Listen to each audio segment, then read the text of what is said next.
Hello, everyone. Thank you for joining my channel once again. This is round five. This is the final day of chess at the Superbet Chess Classic before we enter into our rest days. So there will be more chess in approximately 40 hours from now. So I hope you've been enjoying these exciting games.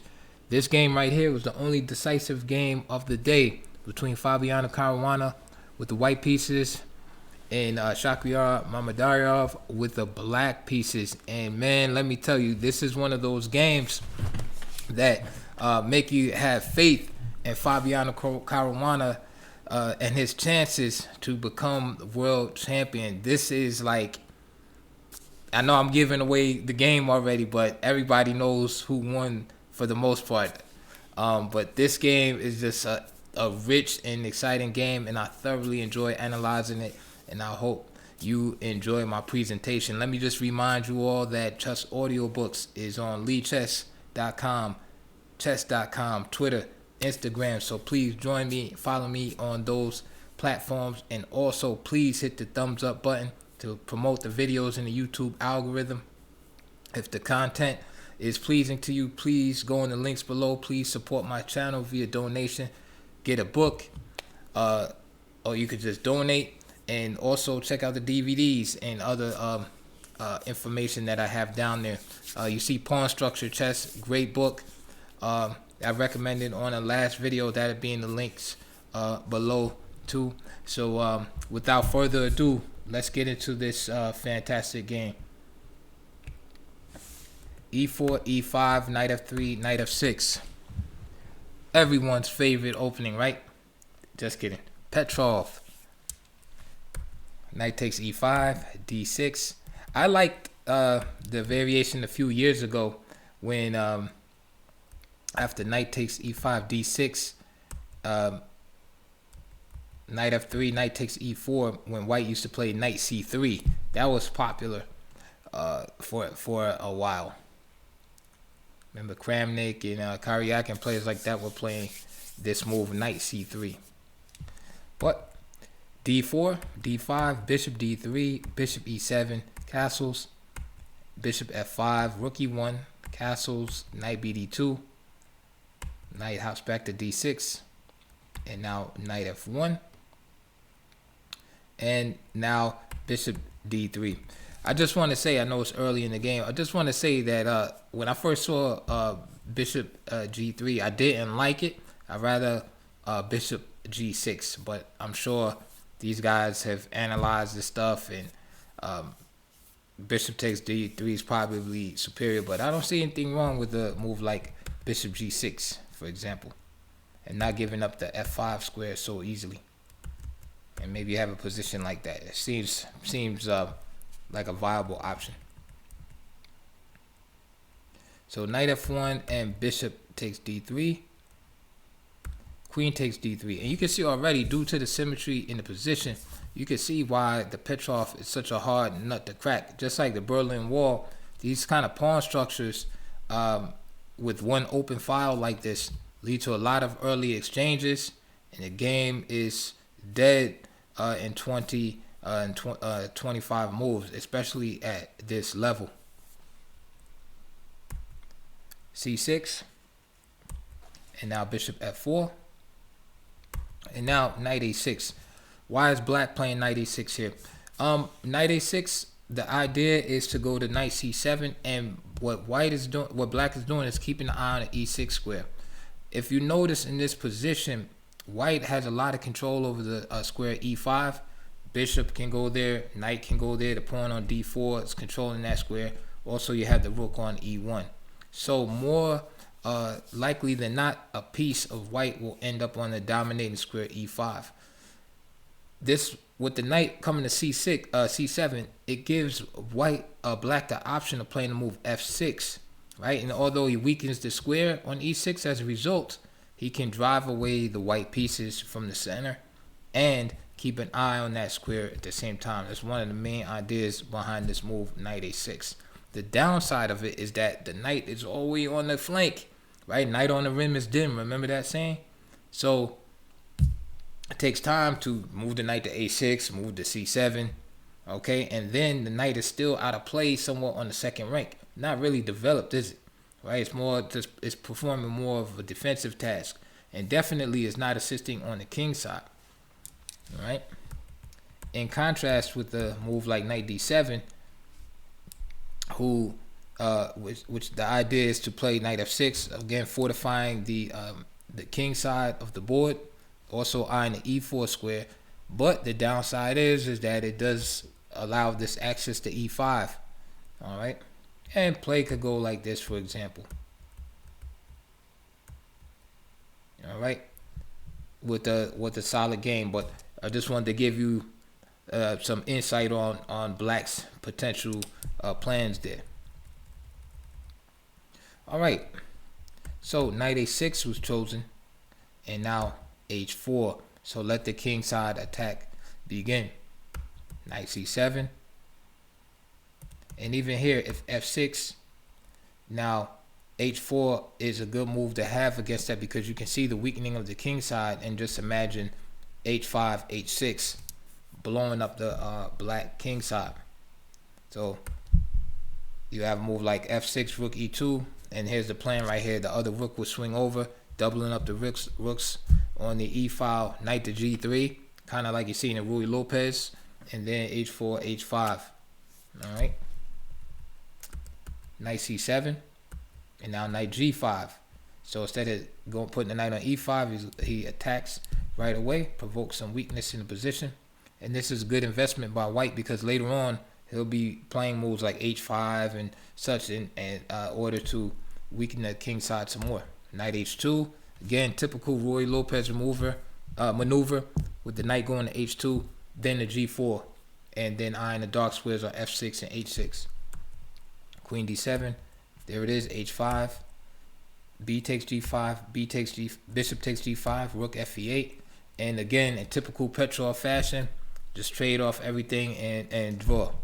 H takes g6, h takes g6, bishop f6. So this looks menacing for white, but black is just trading off everything. Rook e8, and now Caruana makes a fantastic move. He's avoiding the draw, he keeps the rooks on the board, and he plans on playing the move f4. Now at this moment, it's not really looking like a feasible option because of the knight being on d6, which guards f4, and the queen being there.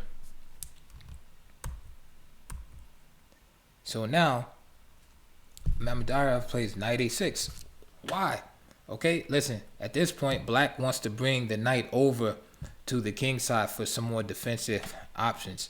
That plan I mentioned earlier is a no-go. The bishop's on f6, there won't be any f6. There's really no reason for the knight to be on c7 at this moment, and there's no reason for the knight to go to e6 and block the action of the rook down on the e file either. So knight e6.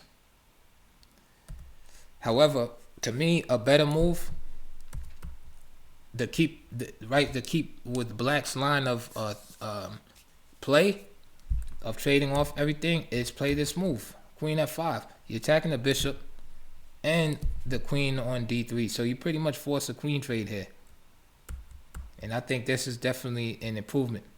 You can play knight takes f5 here, but even better than that is g takes f5, because it kills the knight on h2, right? The knight can't go to g4 now. So yeah, you took on the double pawns, but it's not a big deal here. Your knight can't go to g4. Now the knight has to reroute and go to f3. So let's, play some sample moves here. Again, pawn is attacked, and knight comes to f3, and it looks pretty equal. And of course, you get your advance in sooner or later. And that's just a sample line, but definitely, maybe there's some footage or interview or something why he didn't play this move. Just to offer the trade of queens here. Even another option like is queen e6, taking over the e file, and you still have the same idea. But to me, queen f5 kind of guarantees a better outcome, let's say, than what actually happened. So knight a6, Bishop e5, queen e6, f4, knight b8, and all these moves take time. So now Caruana starts probing the position. A pawn is hit, knight e4. So this move right here is kind of trappy and provoking Caruana to go after this a pawn. Caruana plays f5, fantastic move. He just keeps his eyes on a prize and doesn't go after this straight pawn. He could, right? If he plays queen takes a6, a7, I'm sorry, f6, hitting the bishop. All right. The idea here is if bishop takes b8, right, then knight g3 is very strong, and black will win the rook on f1. If white tries anything to try to preserve this rook, then he just gets mated. So he would have to play bishop e5 to block the action of the queen and rook down the e file. Boom, knight takes f1, king takes f1. So better than bishop b8 here would be to throw in the move f5 here. And now queen c8. Now bishop takes, queen takes, and then you have this ending right here. And this is a equal ending also. Don't be surprised. There's a lot of equal endings in the Petrov. All right. So what happened is Fabiano, in my opinion, rightfully avoided this capture on a7. Played f5. Keep the attack going. G takes f5, and now queen h3. All type of threats. Mate on h8, and he's threatening the f pawn. So f6, as I kept bringing up over and over, and rook takes f5. All right, excellent move. Of course, if f takes e5 here, then the queen g4 just wins. So this is why Mamedyarov played knight d7, finally getting that knight back in the game. But you see how much time it took? And knight a6, knight c7, knight a6, knight b8, knight d7, bishop f4, king f8,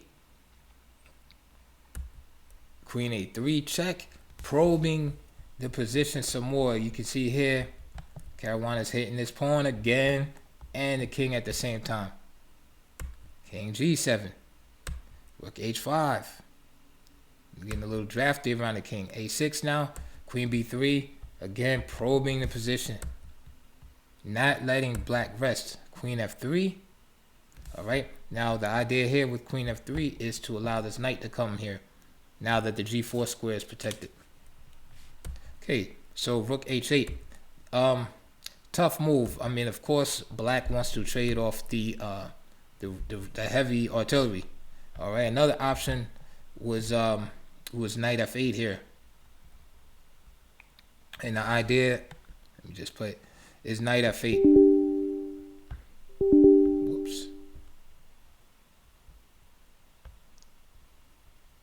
And the idea for black is he basically wants to escape escape through here, but it's right now he can't, because if he goes to f7, then the rook will come here, check, and he'll be lost. And so the rest of the game is going to revolve around the king trying to basically get out of dodge. So Mamedyarov trades the rooks, but allows the queen to come in. Right, and you can see the king is kind of isolated over there. King g8, queen g6, and here comes the knight now. Here comes the knight, check, and Mamedyarov cannot go back. If he goes back here, what'll happen is he'll wind up losing his queen. All right. I'm not gonna go through the variations. I don't want to make the video too long, but he'll wind up losing his queen or becoming checkmated. All right. Just notice too that this bishop has control over this long diagonal here. All right. So the king comes back. Knight h6, king d8. Some more maneuvering. Again, here's another threat to the queen. Queen is hanging. You have all type of discovered attacks against the queen. Go king d8, queen h3. And it's just amazing how Fabiano just keeps up the initiative. So finally trades a piece, and now Shaq is just hoping, for some type of perpetual as he starts to lose material. A couple of repetitive moves, gaining some time on the clock. More material drop. So at this point, Shaq can only hope for a perpetual check. And of course, Fabiano's just buying time. And eventually the checks run out after King B2. And here Shaq resigned. There's no more checks here. After Queen E2, of course, Queen just takes the Queen. And Black has no answer to A4. Because what A4 is going to do is basically remove the Queen from protecting the Knight. Then, say for instance, A5, then check, and then the King is going to be checked away from the Knight, and then he's going to lose material, and of course get mated and lose more material. So,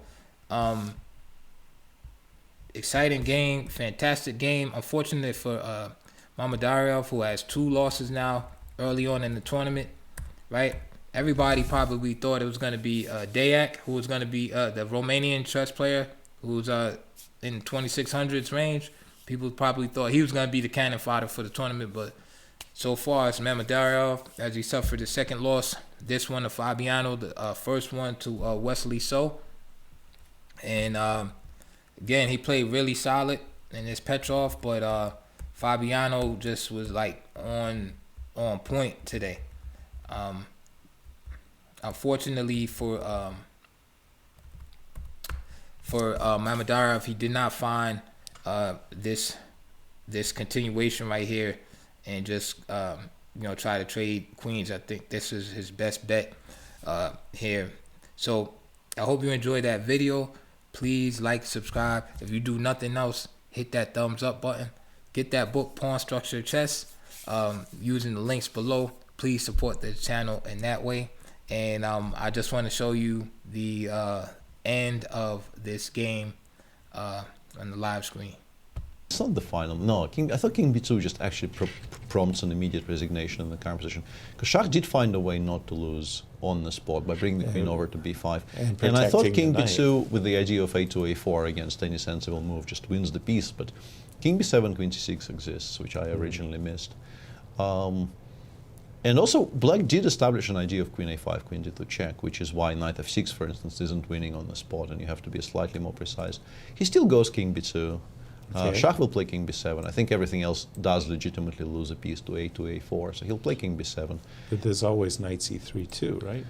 I mean, the Knight ending is probably just winning, but you would like more, I think, with White here, right? You would like to not have to play the Knight ending if at all possible. I think it's not. It's actually really. And he's resigned. He didn't even try.